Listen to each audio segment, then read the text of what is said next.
Apa tak main final? Masing-masing Mata penuh berpihak kepada pasukan Seri Pahang FC di Stadium Majlis Perbandaran Manjung, dan bersama-sama saya adalah penjaga gol bagi pasukan Seri Pahang FC. Okey, baiklah Asfar, bagaimana anda melihat permainan hari ini? Alhamdulillah, kita orang day by day improving, dari segi taktikal, technical.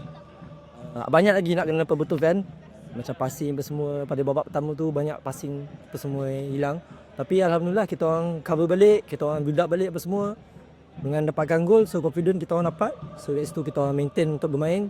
Alhamdulillah game hari ni pun agak baik untuk motivasi kita orang untuk the final lah. Okey, baiklah, seperti yang kita nampak tadi, siapakah yang banyak membantu di bahagian pertahanan bagi Asfar sendiri? Bagi saya hari ni satu tim banyak bertahan daripada atas sampailah ke defend. Diorang bekerja mati-matian untuk membantu saya, walaupun ada beberapa loss miscommunication, itu biasa dalam bola. So kita orang akan improve lagi lah benda tu. Bagi saya satu tim yang membantu. Okey, kita tahu yang Seri Pahang akan ke final berhadapan dengan JDT. Jadi bagi Asfar, persediaan setakat ini bagi pasukan Seri Pahang FC sendiri? Persiapan kita orang still lagi coach masih lagi untuk try player siapa yang akan bermain.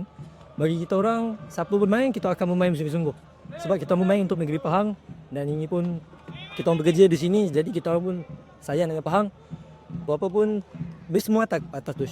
Preparation semua okey, alhamdulillah. Dan satu lagi, apakah harapan Asfar untuk permainan seterusnya, maksudnya di masa akan datang? Harapan saya dapat bermain lagi, minat bermain lagi.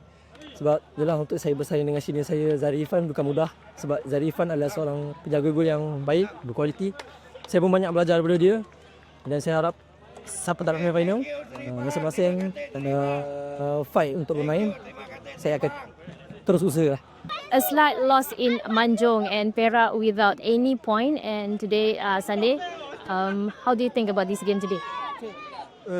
This game, every team is fighter asset.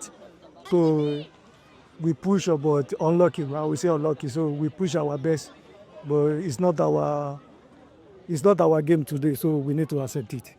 Okay, playing full time today. How do you think about your performance yourself? Our performance is not like last game, but we try to push. But sometimes game is like this. Sometimes it can be good, it can be bad. But I think today is bad for us.